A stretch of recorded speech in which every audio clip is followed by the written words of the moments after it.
Leçon numéro 8. Les engrenages. Les engrenages ont pour fonction de transmettre un mouvement. En transmettant le mouvement, ils peuvent démultiplier la force appliquée.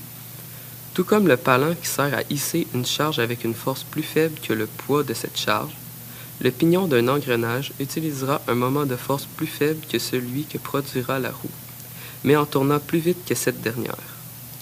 Avant d'étudier les engrenages, il faut présenter le concept de variable angulaire.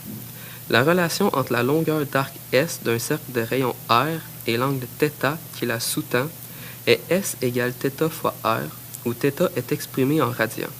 Si la longueur d'arc est la circonférence du cercle, nous obtenons bien que la circonférence est égale à 2πr. Si un point sur la circonférence du cercle se déplace à une vitesse v, on peut écrire que v égale oméga fois r, où oméga est la vitesse angulaire, c'est-à-dire le déplacement angulaire effectué par une unité de temps. De la même manière, l'accélération le long de la circonférence du cercle peut s'écrire a égale alpha fois r, où alpha est l'accélération angulaire, c'est-à-dire la variation de vitesse angulaire par unité de temps. Lorsqu'un mouvement est transmis par deux roues en contact l'une contre l'autre et tournant sur des pivots fixes, la longueur d'arc parcourue sera la même pour les deux roues. On peut donc écrire que S1 égale S2, qui devient en termes de variable angulaire, θ1 fois R1 égale θ2 fois R2. Le rapport des rayons des roues R1 sur R2 sera donc égal à θ2 sur θ1, qui peut aussi s'exprimer en termes de vitesse angulaire, oméga 2 sur oméga 1, ou d'accélération angulaire, alpha 2 sur alpha 1.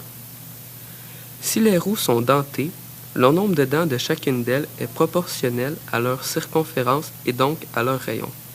Par conséquent, le rapport des rayons sera le même que celui des dentures et nous pouvons écrire que la denture 1 sur la denture 2 égale θ2 sur θ1 qui égale oméga 2 sur oméga 1 qui égale alpha 2 sur alpha 1.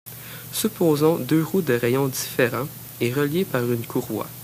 Les roues sont au repos quand la roue 1 est accélérée à une accélération angulaire alpha 1. Si à la fin de l'accélération, la roue 2 tourne à une vitesse angulaire oméga 2f, combien de temps s'est-il écoulé? La vitesse de la courroie est partout la même. On peut donc écrire que v égale oméga 1 fois r1 qui est égal oméga 2 fois r2. De même pour son accélération, a égale alpha 1 fois r1 qui est égal à alpha 2 fois r2. Ce qui nous donne r1 sur r2 fois alpha 1 égale alpha 2. D'autre part, alpha 2 égale la variation de vitesse angulaire de la roue 2 divisée par le temps. Et la vitesse angulaire initiale est nulle.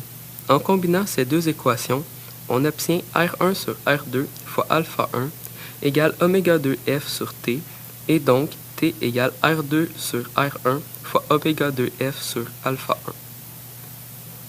La puissance est définie comme étant le travail d'une force par unité de temps. Autrement dit, le taux de transfert d'énergie. Puisque le travail est égal à la force multipliée par le déplacement, la puissance peut s'écrire Fd sur delta t, qui est égal à F fois V. Imaginons qu'une roue dentée de masse négligeable grimpe le long d'une crémaillère en élevant une masse m à une vitesse v.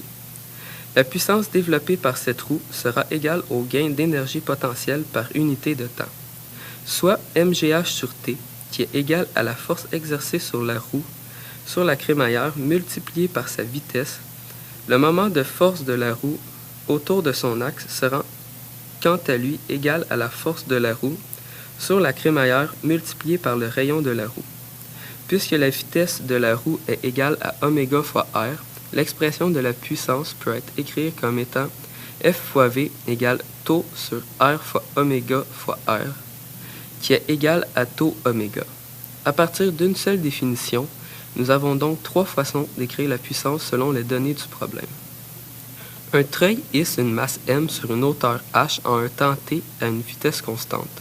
Le treuil est relié par une roue dentée à un pignon motorisé. Quelle est la puissance du moteur entraînant le pignon s'il n'y a aucune perte d'énergie dans ce système? La puissance étant égale au taux de transfert d'énergie, P égale la variation d'énergie potentielle par unité de temps qui est égale à mgh sur t. Quelle est la vitesse du moteur? Le treuil doit hisser la masse à une vitesse h sur t et doit donc tourner à une vitesse angulaire oméga égale à v sur t égale h sur r fois t. La vitesse angulaire du pignon multipliée par sa denture égale la vitesse angulaire du treuil multipliée par la denture de sa roue. On obtient comme vitesse angulaire du pignon, et donc celle du moteur, oméga p égale h sur rt fois 15 sur 10 égale 1,5 h sur rt. Selon le nombre de dents présentes sur le schéma, le moteur tournera donc 1,5 fois plus vite que le treuil.